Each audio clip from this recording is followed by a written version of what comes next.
சாமை அரிசி சாம்பார் சாதம் செம்ம டேஸ்ட்டாக இருக்கும். நம்ம சிறுதானியில் வந்துட்டு சாமை, திணை, வரகு, குதிரைவாலி நம்ம உணவில் அப்பப்போ எடுத்துக்கிறது ரொம்ப நல்லது. குக்கர் எடுத்துக்கோங்க. எண்ணெய் ஊற்றிட்டு சின்ன வெங்காயம், பெரிய வெங்காயம், கறிவேப்பிலை, வரமிளகா, தக்காளி 2 பழம் போட்டுக்கோங்க. புளி தண்ணி ஊற்றுறதுனால நான் தக்காளி கம்மியாக போட்டிருக்கிறேன்.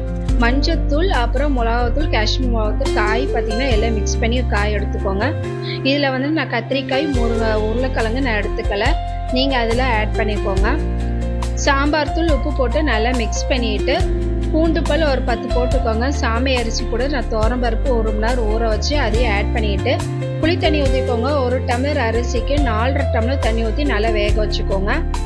அடுத்து பார்த்தீங்கன்னா இன்னொரு பேனில் எண்ணெய், நெய், அப்புறம் வந்து கடுகு, சீரகம், வெந்தயம் போட்டுக்கோங்க. நல்லா பொரிஞ்சோடனே பூண்டு பல் தட்டி போட்டுக்கோங்க. நல்லா மணமாகும். கறிவேப்பிலை போட்டுட்டு நம்ம குக்கரில் சாமை அரிசி பார்த்தீங்கன்னா அதையும் போட்டுட்டு மல்லித்தலை போட்டுக்கோங்க. 1 டேபிள் ஸ்பூன் நெய் ஊற்றி இறக்குனீங்கன்னா சாமை அரிசி சாம்பார் சாதம் ரெடி. செம்ம டேஸ்ட்டாக இருக்கும். இது ட்ரை பண்ணி பாருங்கள்.